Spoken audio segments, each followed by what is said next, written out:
안녕하세요. 저는 20대 후반의 여자입니다. 여러분들은 소름 끼치는 경험을 하신 적이 있으신가요? 저는 살면서 저만큼 소름 끼치는 경험을 한 사람을 보지 못했습니다.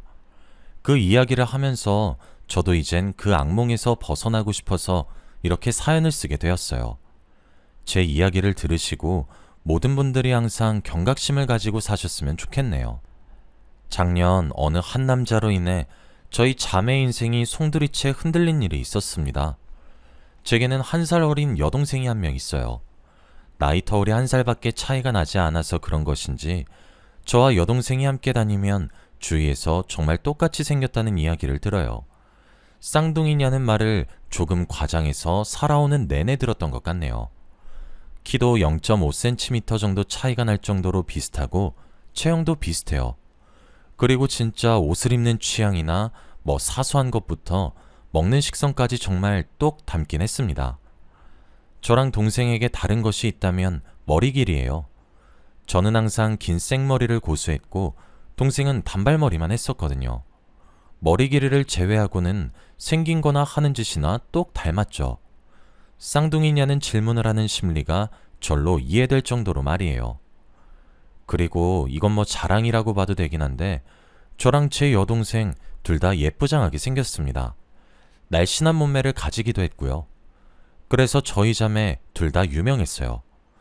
저랑 제 동생은 같은 고등학교를 나왔는데 제가 입학하고 그 다음 해에 신입생으로 입학한 동생은 사람들 입에 오르락내리락 거렸죠. 제 동생이고 저와 똑 닮았다는 이유 하나만으로요. 제 여동생도 학교에서 인기가 엄청 많았고 유명한 자매였어요. 그렇게 고등학교 시절을 보냈고 대학에 제가 먼저 입학을 하게 되었는데 심지어 같은 지역의 다른 대학교에 붙어서 제가 먼저 서울로 상경했고 제 뒤를 따라 서울로 상경한 동생과 지금까지도 함께 살고 있습니다. 저희 자매는 아직 아무도 결혼을 하지 않았거든요. 제가 대학에 재학 중이던 시절에 저희 학과에 음침한 대학 동기가 한 명 있었습니다. 키는 무척이나 컸는데 제가 살면서 본 사람 중에 가장 뚱뚱한 사람이었어요. 머리는 좋은 것 같은데 음침한 분위기를 풍겨서 그런지 사람들이 다 멀리하는 그런 사람이었죠. 항상 두꺼운 안경을 쓰고 움츠리고 다녔고 매일 같은 옷을 입기도 하고 그래서 냄새도 나고 머리도 잘 감지 않고 그냥 좀 사람들이 멀리하게끔 하는 그런 사람이었거든요. 저와는 정반대인 사람이었어요.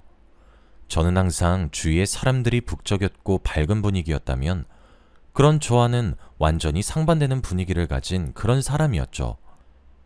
제가 그때 착한 척이 하고 싶었던 것인지 오지랖이라는 병이 도진 거였는지 사람들의 입에 오르락내리락거리며 욕 들어먹고 지내는 게가 불쌍하게 느껴지더라고요. 그래서 조금 챙겨줬습니다. 그런데 그게 정말 그럴 수밖에 없었던 것이 MT처럼 단합을 목표로 1박 2일 이렇게 숙소를 잡아서 자고 오는 행사들이 대학교엔 참 많잖아요. 그런 자리에 그 아이는 매번 출석을 해요. 하지만 저희 학과 사람들이 다 피하니 제대로 놀기를 하겠습니까? 먹기를 하겠습니까? 이야기를 나누거나 추억을 쌓거나 그럴 수 없잖아요. 동기들끼리는 새벽 늦게까지도 부어라 마셔라 하며 한창 활기차게 노는데 구석의 벽에 앉아서 멀뚱멀뚱 바라보기만 하거나 아니면 먼저 방에 들어가서 잠을 자버리거나 그렇게 행동하더군요. 그러면서 매번 그런 자리마다 꼭 참여는 합니다. 개강하고 종강할 때마다 열리는 총회에도 제일 먼저 술집에 도착해 있고 그러는 애였어요. 그런데 그런 쓸쓸한 모습이 눈에 좀 밟히더군요. 술 먹는 자리에 꼬박꼬박 나오는데 어울리고 싶어하는 것이 눈에 보이는데 아무도 끼워주지 않으니 불쌍하다고 동정어린 생각을 가지고 있었던 것 같습니다. 그래서 그런 자리에서 제가 그 아이를 몇 번 챙겨줬습니다. 그렇다고 별스럽고 유난 떤 것이 아니라 정말 사소한 챙김이었어요. 술 게임을 하고 있을 때 제 옆자리에 불러 앉힌다거나 그런 식으로 말이에요. 이 안주 맛있다고 몇 마디 말을 걸어주거나 먼저 인사를 해주거나 진짜 그런 사소한 행동이었습니다. 그런데 저의 그런 행동들 덕에 그 아이는 저를 좋아하게 되었더라고요. 정상적인 방법이 아니라 아주 비정상적인 방법으로 말이에요. 언젠가부터 제가 가는 곳마다 그 아이가 나타나는 것 같았습니다. 저는 타지인 서울에서 대학교를 다녔기 때문에 자취를 했는데 저희 동네 근처에서 자주 보였어요. 자기도 근처에 산다고 얘기를 하면서 자신의 집을 가리켰는데 그 집이 제가 살고 있는 오피스텔의 바로 맞은편에 위치해 있었습니다. 처음엔 신기한 우연이라고 생각했고 종종 만나자고 하며 웃으면서 받아들였어요. 수업이 끝나고 종종 같이 귀가하고는 했죠. 그때까지도 별 의심은 품지 못했어요. 그냥 동네 친구가 생겼다 뭐 그 정도였죠. 그런데 뭔가 조금 이상한 느낌이 점점 들기 시작했어요. 자꾸 어딜 가든 마주치는 것 같다고 해야 하나? 기다렸다는 듯 마주치기 시작하니까 좀 의아하다고 생각했죠. 그런데 그건 제 착각이 아니었습니다. 그 아이는 저를 스토킹하고 있었어요. 제가 모르는 사이에 말이에요. 제가 알게 된 경위는 학교에서 일어난 싸움 때문이었습니다. 대학 생활을 새내기답게 즐기고 있었습니다. 과방에 가기 위해 동기 몇몇과 함께 복도를 거닐고 있는데 뒤에서 우당탕탕 소리가 들리더군요. 그때 저는 같은 과 동기랑 연애를 하고 있는 중이었어요. 캠퍼스 커플이었죠. 우당탕탕하며 들린 그 소리는 제 남자친구가 그 아이에게 주먹을 날렸고 맞은 주먹에 균형을 잃은 그 아이가 휘청거리다 넘어지는 소리였습니다. 제 남자친구, 저희 과에서 제일 잘생겼고 키도 크고 정말 훈훈한 피지컬을 가졌어요. 그 아이보다도 키가 컸죠. 몸집은 그 아이가 더 거구였지만요. 그렇게 외적으로도 완벽한 아이였는데 저한테 매번 다정하고 따뜻하게 대해줘서 주위에서 부러움도 종종 사게 만들어주는 그런 다정다감한 남자친구였는데 그런 남자친구가 정말 욕이란 욕은 다 하면서 그 아이에게 주먹을 휘두르더라고요. 저는 깜짝 놀라서 얼른 달려가 남자친구를 말리면서 왜 그러냐고 했어요. 남자친구는 흥분을 가라앉히지도 않은 채 경찰에 신고하더군요. 그리고 그 틈에 그 아이가 도망을 가려고 했는데 남자친구가 바닥에 깔아 뭉개고 그 위에 앉아서 포박하듯 도망도 못 치게 하더군요. 저는 영문도 몰랐지만 무섭게 화를 내는 남자친구가 오히려 무섭게 느껴졌어요. 남자친구는 저 멀리 날아간 그 아이의 휴대폰을 집어오라고 했고 전 시키는 대로 했어요. 저희 과가 있는 층이라 그런지 선배들 동기들 너나 할 것 없이 복도로 나와 구경하고 말리고 있더군요. 그 사이 경찰이 도착했고 남자친구는 순순히 그 아이를 풀어주었습니다. 그런데 경찰에 제 남자친구를 고발하듯 행동할 거라고 생각했는데 묵비권을 행사하더군요. 남자친구는 당장 휴대폰 비밀번호를 풀라고 종용했습니다. 저를 보호하듯 뒤로 숨기면서 말이에요. 그러면서 경찰에게 저를 몰래 촬영하는 것을 목격했다고 얘기를 하더군요. 저는 깜짝 놀랐습니다. 아니, 그 자리에 있는 모두가 깜짝 놀랐죠. 그런데 하얗게 질린 채로 끝까지 거부를 하더라고요. 함께 온 여경찰이 이러면 서로 연행해 가는 수가 있다며 으름장을 놓으니 어거지로 휴대폰 비밀번호를 풀더라고요. 거의 울먹이듯 훌쩍이면서 말이에요. 그리고 휴대폰 안엔 정말 끔찍한 것들이 담겨 있었습니다. 그동안 하루에 수백 장은 좋게 찍은 모양인지 제 이름으로 된 사진 폴더가 따로 있더군요. 10,000장이 넘는 사진과 동영상들이 있었죠. 저희 집 맞은편 오피스텔에 사는 것은 알고 있었는데 저와 같은 층에서 사는 줄은 몰랐어요. 정말 창문을 열어 밖을 쳐다보면 바로 제 집이 보이더라고요. 항상 블라인드가 쳐져 있던 집이 있었는데 그게 그 아이의 집이었고 블라인드 사이에 카메라 렌즈를 고정해 제 일상생활을 내내 훔쳐보고 있었더군요. 제가 옷을 갈아입는 모습까지 촬영했던데 말 다 한 셈이죠.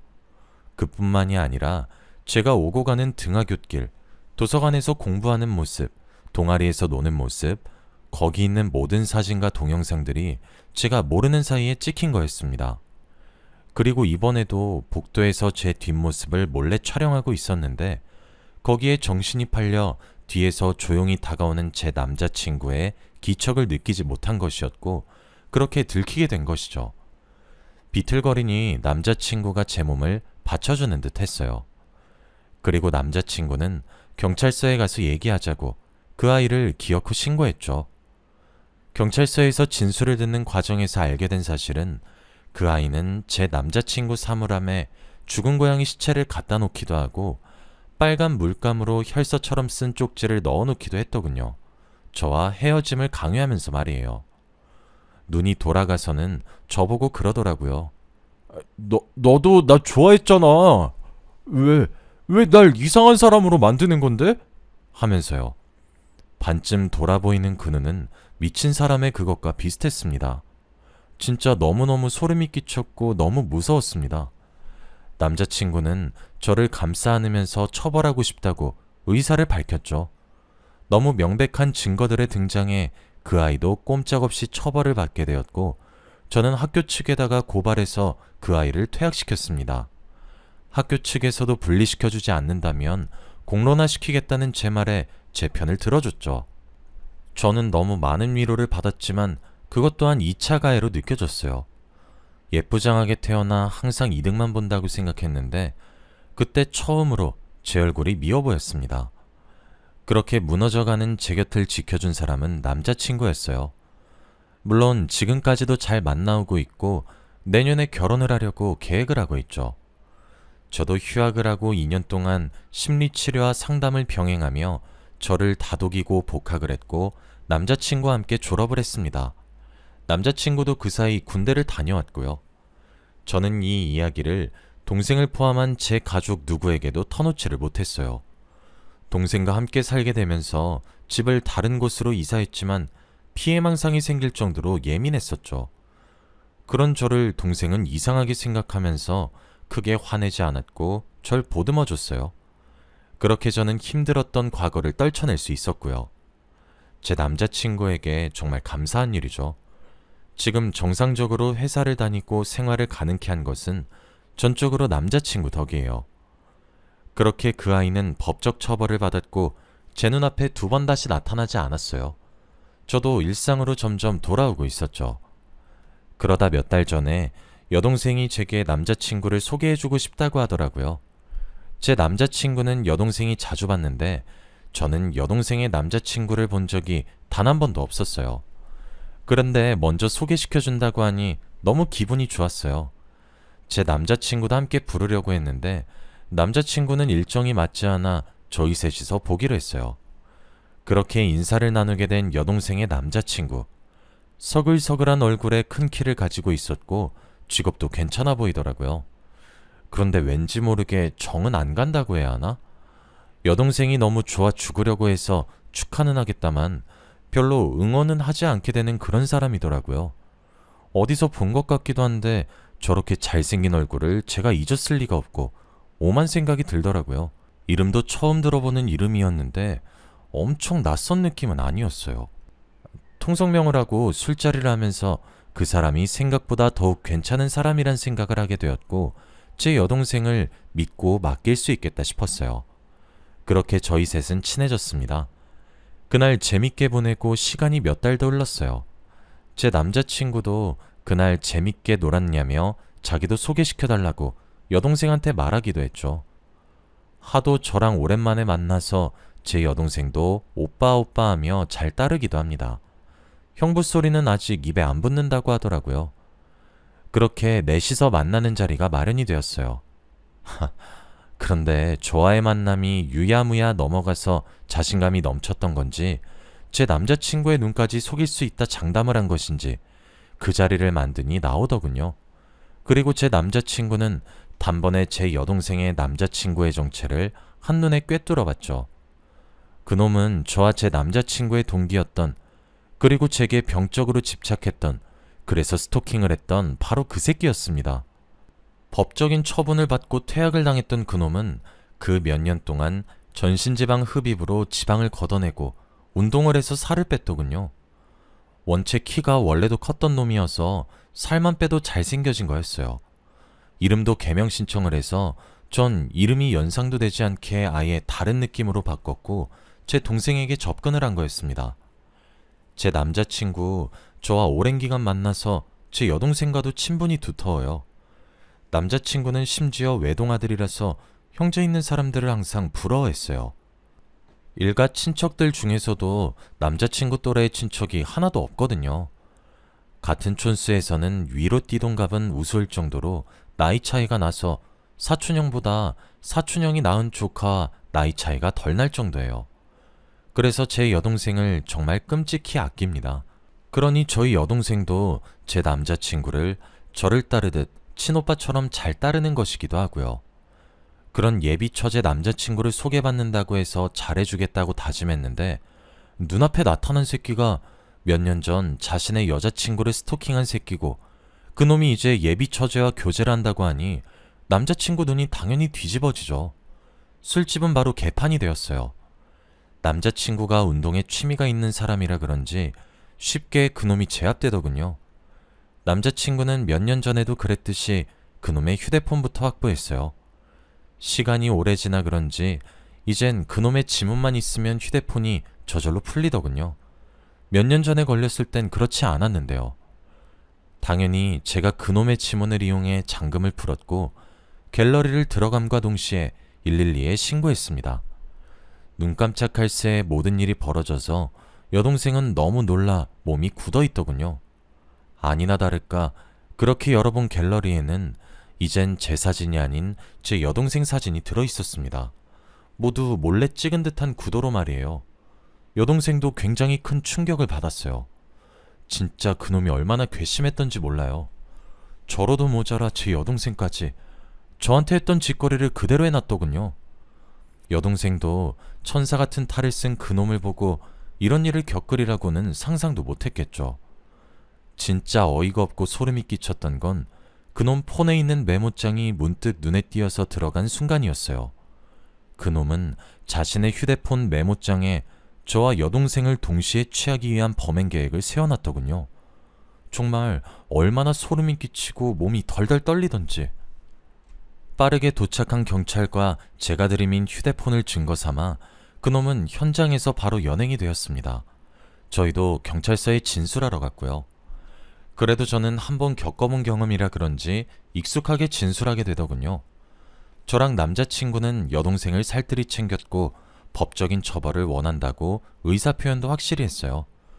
결국 그놈은 법의 심판을 받게 되었고 재범에다가 죄질이 나빠서 가중처벌을 받더라고요. 저희는 저와 여동생에게 그놈을 접근금지 처분을 요구했고 그 요구는 들어지게 되었습니다. 여동생은 그 이후로 넋이 나갔어요. 많이 좋아했으니 얼마나 상처가 컸을지 가늠조차 되질 않네요. 여동생은 이번 일을 겪으면서 오래전 제가 겪은 일이 있었다는 사실도 알게 되었고 그렇게 모든 것을 어쩔 수 없이 깨닫게 되었습니다. 그리고 제가 그랬던 것처럼 동생도 무너져 내렸어요. 당해본 사람이 제일 잘 알죠. 정신이 무너지는 그 느낌을 말이에요. 제게는 남자친구가 버팀목이 되어주었는데 제 여동생은 믿었던 버팀목이 자신의 뒤통수를 친 격이니 저보다 더 큰 상처를 받았을 거기도 합니다. 그래서 제 남자친구와 제가 정말 살뜰히 여동생을 보살폈고 함께 병원에 데려가 심리치료를 받게 하는 등 정말 정성을 다해 보살폈고 지금 여동생은 마음을 많이 회복했습니다. 매번 어깨 살짝 위로 올라오는 단발머리를 고수하던 여동생이었는데 얼마 전 쇼컷을 하고 나타났더라고요. 그래도 마음이 많이 편안한 듯 활짝 웃어 보이는 여동생을 보니 심경의 변화가 있었구나 하며 짐작을 하고 있을 뿐이었습니다. 저와 제 남자친구가 도움이 되긴 한 모양인지 점점 상처를 털고 일어나려고 하는 모습이 기특하네요. 저는 그런데 이 일이 그렇게 흔치 않은 일이라고는 생각하지 않습니다. 어찌되었든 여자들은 남자보다 힘이 약한 존재고 범행의 타겟이 되어버리면 떨쳐내기 힘든 것은 사실이니까요. 제가 이 글을 쓴 이유는 저와 제 여동생뿐만 아니라 모든 사람들이 경각심을 가졌으면 하는 마음이 들었기 때문이에요. 맞아요. 아직 세상은 아름답고 착한 사람들도 많아요. 하지만 소수의 나쁜 사람들이 있다는 사실을 잊으면 안 될 것 같아요. 누군가가 저 모르게 제 일상을 관찰당하는 기분은 무척이나 기분 나쁘고 불쾌하며 사람을 예민하게 만들죠. 저는 제 이야기를 듣고 여러분들 마음속에 경계심이 생기기만 해도 성공적이라고 생각합니다. 경계를 하는 사람과 하지 않은 사람에게 같은 일이 일어나도 대처의 속도가 달라질 테니까요. 세상은 아름답지만 여전히 살아남기엔 험해요. 착한 사람들이 많이 살고 있지만 아주 나쁜 놈 하나는 그 존재만으로도 선한 사람들의 영향력을 상쇄시키는 법이죠. 그러니 여러분들도 긴장의 끈을 놓지 않고 경계하며 삶을 조심스럽게 사셨으면 좋겠어요. 여기까지가 제 이야기였습니다. 긴 이야기 들어주셔서 감사합니다.